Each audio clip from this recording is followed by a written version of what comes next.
Assalaamu calaykum waraxmatullaahi wabarakaatu. Walaalahayga aan jeclahayo waan idin salaamay. Kusoo dhawaada Fahiima Show. Maanta waxaa noo wadaa cilaan buufis. Waa cilaan gaduud. Marka cilaankeeni ayaan soo habaysta oo bac aan kusoo shubtay. Marka waxaan rabaa inaan saaro lugaha iyo intii cilaanka ahaa ee loogu talagalo lugaha korkooda in la mariyo. Marka saa usoo jeediin dhowr diilin ayaan soo jiiday 6 diilin. Haddana waan kusoo celceliyay.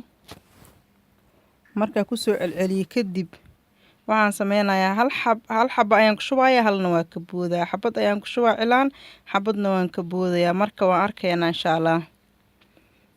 Waa cilaan gaduud. Marka waa kaas diilmihii sidaas ugu soo bogay diilmihii labaad. Marka lugaha loogu talagalay, marka waa soo buubuuxinayaa qeybna waa sidiisa ayaan ku soo daynayaa. Waa kaas buubuuxiskii aan ku wadaa. Qeybtaas kalena sidaas u daynayaa. Waa kaas sidaas aan ku soo bogay maasha Allah.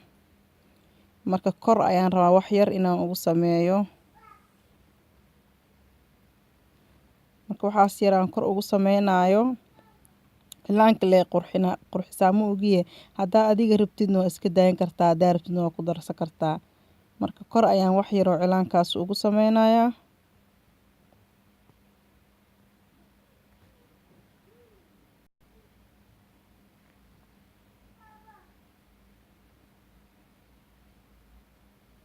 Sidaasaa ku soo bogayaa asxaabey.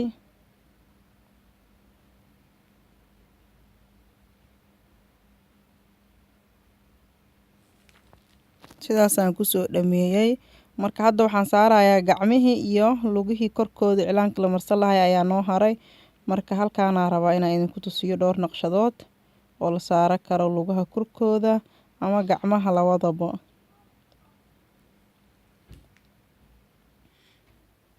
Marka waa kaas dhowr jeer markaan soo warwareejiyay. Waa u jeedaan dhowr jeer aan soo warwareejiyay kadib kor ayaan wax ugu sameynayaa wax yar oo cilaan kale ah. Waan u jeedin waa cilaan buubuuxo oo qafiif ma aha. Waxaan u buubuuxiyay maadaama naqshada lugta aan saaray ee tahay cilaan culus oo inta badan cilaanka ku buubuuxiyay. Gacanta naqshadii aan saarayaan sidaas oo kale inaan ka soo dhigo naqshad culus oo cilaan aan ku soo buubuuxiyay. Marka saasaa ku soo wadayaa gacanta naqshada la saarayo.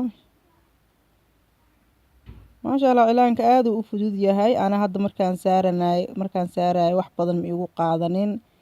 Runtii wax yar ayaan markino aan ku saaro daqiiqado kooban. Marka cilaanka aad u fudud yahay. Walaalahayga jecel inay cilaanka bartaan ha isku dayaano soo dhawaada mar walbo. Gacmo furan Fahiima Show waxaan ka heli kartaa mar walbo cilaan ku qanciyo iyo naqshada aad ka heli doonto anigoo mar walbo jecel inaad iigu reebtaan commenti hoos. Fikradihiinana waa ii muhiim, waa soo dhaweynayaa iyo dalabyadiina intaba. Marka hadda cilaankii qeybtii labaada bilaaway, qeybtii gacanta kale la marsanayo waaye. Marka sidaas labada dhinac markaa laba ubax ugu sameeyay, hoos ubaxii saddexaad ayaan ka gelinayaa. Kadib sidaasaan u jiidayaa. Haddana jiidmo kale ayaan ku soo celcelinayaa. Naqshadan oo lugta aan saaray inay u ekaataa rabaa wax yarna way ka duwantaa sababtoo cilaanka kuma buubuuxinayo. Marka saasaa ku soo dhameynayaa insha Allah. Sidaas ayaan ku soo wadayaa. Sidaas markii aan ku soo dhameeyay kadib qeybtan kale ee dambe ayaa ii hartay. Qeybtan waxaan rabaa inaan caleemo yar ugu sameeyo oo aan sidaas u soo jiido. Labada dhinac ayaan u jiidayaa. Waa kaas sidaas ayaan u soo jiido u soo bogay. Marka hal caleen oo dheer ayaan halkaan rabaa inaan ku sameeyo gacanta korkeeda la marsan karo. Marka lugta korkeedana waa la marsan karaa.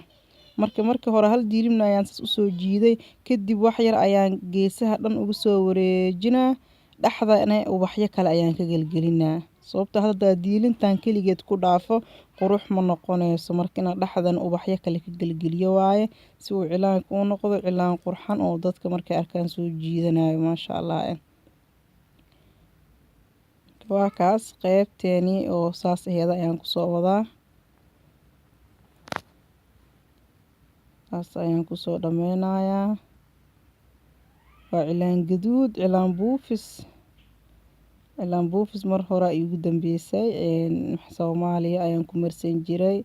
Inta xataa waan ku marsadaa hase ahaatee mar walbo sidii markaas aan u marsan jiro kale waqtiyada oo kale inta badan mashquul iska ahayd sidaas oo kale uma marso marmar laakiin laga yaabo inaan marsado. Marka saasaa kusoo wadayaa naqshadeeni aan ka gelinayay dhaxda ayaa hadda soo bilaabay. Sidaasaa u soo wadaa. Waa u jeedii naqshadaha aan saarayo wax yar waa naqshado culculus oo cilaanka aan ku buubuuxiyey. Waxaana saas uga dhigay inaysan kala duwanaanin gacanta iyo lugaha iyo intaba naqshadaha aan u isticmaalayo kor iyo hoos gacmaha korkooda.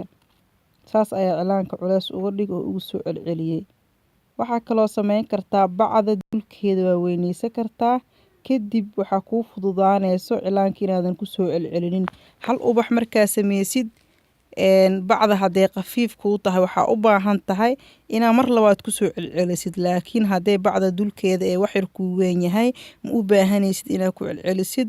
Hal mar oo keliya ayaa saaran kartaa. Marka saasna insha Allah waa sameysan kartiin. Marka naqshadeeni ayaa weli noo socoto.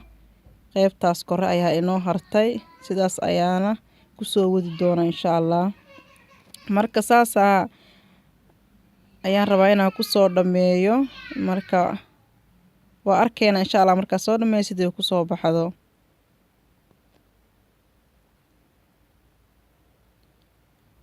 Waa kaas sidaasaa u soo bogay. Hadda naqshadeeni afaad ayaan bilaabaneynaa. waa naqshado yar yar runtii oo aadna u fudud. Markaa aragtid cilaan hadda saan u saaran oo kale waxaa laga yaabaa inay dhahdid cilaankan see loo saaro aad ayuu u dhib badan yahay. Laakiin markii maxaa la dhahay aragtid cilaankiyo hadda la bilaabayo ama la saarayo kale hoos laga soo bilaabo naqshad kale la saaro mid kale la saaro mid kale la saaro. Waa fahmaysaa waxaa ogaanaysaa cilaanka inuu fudud yahay oo aad u dhib badnaynin. Marka isku daya walaalahayga jecel cilaanka inay bartaan. Mar walbo waxaan jeclahay inaan idinku dhiirigeliyo barashada cilaanka oo aniga aan aaminsanahay inuu aad u fudud yahay. Marka idinkana waa baro doontaan. Marka naqshadeeni saddexaad ayaan saas ku wadaa.